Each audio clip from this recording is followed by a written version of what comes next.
Olá, bem-vindo, bem-vinda, você que acompanha agora o grupo de reflexão bíblica São Jerônimo. Nós hoje vamos refletir sobre um evangelho muito rico, o evangelho que é contado em Lucas 16, 19 a 31, em que Jesus, ao narrar uma parábola para os fariseus, coloca em cena dois personagens. Um homem rico, que nós não sabemos o nome, mas um Lázaro, que nós sabemos o nome, é aquele pobre que está à porta do homem rico, que enquanto se banqueteava, nem o que caía da sua mesa poderia saciar a fome de Lázaro. Então nós temos um homem pobre que vive a condição não apenas da fome, que não era saciada, né, nem pelo que sobrava da mesa do rico, mas também era um homem coberto de úlceras, em que os cachorros, o animal que era naquele tempo na sociedade hebraica, não um animal como o nosso hoje, um pet, não, era um animal que vivia caçando o seu animal, o seu alimento no lixo, portanto não era um animal que pudesse assim ser convidado a estar nas casas. E se ele ia até a úlcera de Lázaro, é porque Lázaro, portanto, estava na mesma condição daquilo que os animais, como esses cachorros, né, procuravam, entre o lixo, algo para comer. Então a gente vê que a cena dramática é um homem como Lázaro, que é completamente esquecido, ou do qual este homem rico não faz nenhuma atenção, não dá nenhuma atenção a ele. Então essa radical separação entre o rico e o Lázaro pobre vai se transportar agora para aquilo que o texto vai nos levar a refletir sobre o mundo futuro. E aqui é bem importante que a gente, logo de cara, não queira buscar nesta descrição, que vai acontecer no relato, uma descrição daquilo que é para nós a esperança da vida eterna. Isto é, dizer que o homem pobre foi para junto de Abraão, ou para o seio de Abraão, é apenas uma expressão tradicional para falar daqueles que, sendo justos, né, foram encontrar-se com os seus antepassados, né, com Abraão, com o homem justo como Abraão. Mas outro detalhe, o texto não diz que o homem rico era injusto, que o pobre era injusto. A gente deduz, pelo comportamento do rico, que ele era pelo menos um homem egoísta, insensível à realidade daqueles dos mais pobres. Mas o pobre, poderíamos, quem sabe, né, tomando em forma de modelo, de metáfora, iríamos dizer todo aquele, não é, que permanece na sua pobreza, na sua humildade ou humilhação, na predileção de Deus, independente de questões morais. Então aqui já separamos duas coisas importantes. Não se trata de um juízo moral sobre Lázaro e sobre o homem rico, e nem tampouco se trata de uma descrição do que é o céu e do que é o inferno, uma vez que o homem rico diz que ali as chamas o consomem e ele quer que Lázaro possa ainda saciar a sua sede. Mais adiante ele vai pedir a Abraão que Lázaro possa também avisar os seus irmãos, o que mostra que o comportamento desse homem rico não mudou, mesmo depois da morte, não é? Porque afinal ele quer ainda tratar Lázaro como um seu serviçal, alguém que vem lhe trazer água, alguém que vai mandar recado para quem ele quer. Então Lázaro continua ainda no horizonte desse homem como um subalterno a ele. Significa que a sua arrogância, né, o seu egoísmo não o deixou, mesmo depois da morte, mesmo no sofrimento que ele vive.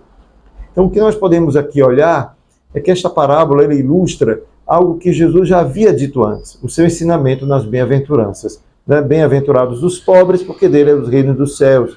Né? E aquela demonstração aos ricos, ai de vós ricos, porque o céu não estará aberto para você enquanto você continuar apegado aos bens materiais. Então, de certa forma, esse evangelho ilustra um ensinamento que Jesus já trouxe nas bem-aventuranças. Os elementos usados para contar essa história são elementos que nós encontramos na literatura apocalíptica daquela época, isto é, uma literatura que costumava descrever ou buscar descrever o que vai ser o mundo futuro. Então, o mundo futuro vai ser de tormento para quem foi injusto, e o mundo futuro vai ser de acolhimento, de bênção, né, de vida nova junto de Deus no mundo futuro. Portanto, não há ainda aqui uma descrição do que seria o paraíso, nem do que seria o inferno, mas apenas uma demarcação de que a sorte do rico e a sorte do pobre haverá de ser invertida se na vida eterna esses dois se encontram. Isto é, após a morte, não haverá, portanto, lugar comum para os dois. Meus amigos, esse é um ensinamento que resolve um problema sério, um problema que nós encontramos, por exemplo, descrito em Eclesiastes, que diz que vale a pena ser sábio, ou quem sabe dizendo de outra forma, que vale a pena ser justo, se por acaso o justo e o ímpio, quando morrerem, ambos vão para o mesmo lugar, a mansão dos mortos. Existe um problema moral em Deus aqui. Deus não é justo se decidir deixar que o o justo e o injusto, após a morte, habitem na mesma casa, que é a mansão dos mortos. E aí a gente vê como a literatura apocalíptica, não é aquela que vai se desenvolver 200 anos antes de Cristo, até, porém, 100 anos após Jesus, é um tempo em que essa literatura vai desenvolver uma ideia que a gente chama de escatológica, né? O que é que há de acontecer com a vida? Não deixa de ter aqui influências do período helenístico, né? Onde a imortalidade da alma e certas concepções do mundo futuro devem ter inspirado esses autores que antes de Jesus e no tempo de Jesus falavam do que seria a pós-morte.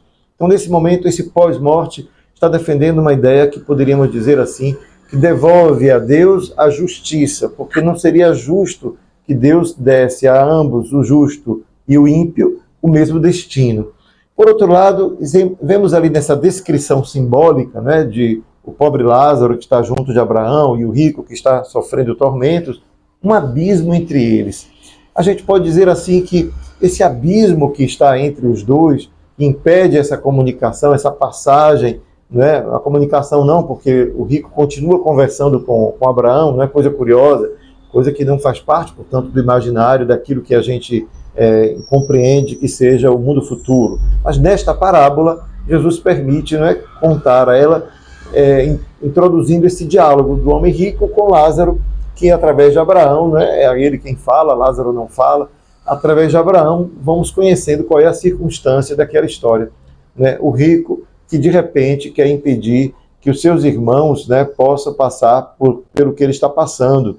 E aí Abraão responde, olha, se nem Moisés e os profetas eles escutam, ele não escutará nem que alguém ressuscitasse.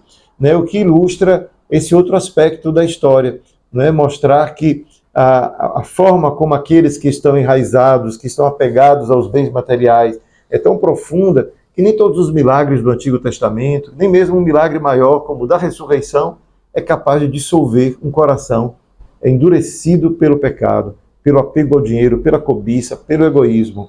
De modo que até após a morte, esse sentimento parece perdurar do modo como o rico trata Lázaro, querendo que ele seja, né, o seu emissário e que venha depois também trazer água para ele. Então essa é a história, essa parábola de rico e do Lázaro, é uma parábola que não nos convida à resignação diante da pobreza, esperando que todo o nosso bem venha do mundo futuro, mas é algo que Jesus traz para nos mostrar com que realismo deveríamos refletir sobre as desigualdades que em uma sociedade opõem aqueles que vivem na abundância, na sofisticação, na opulência, e aqueles que vivem numa situação de desigualdade extrema. E dizer, Deus não fica indiferente a esta condição. A condição social da vida reflete naquilo que cada um de nós prepara para o seu destino.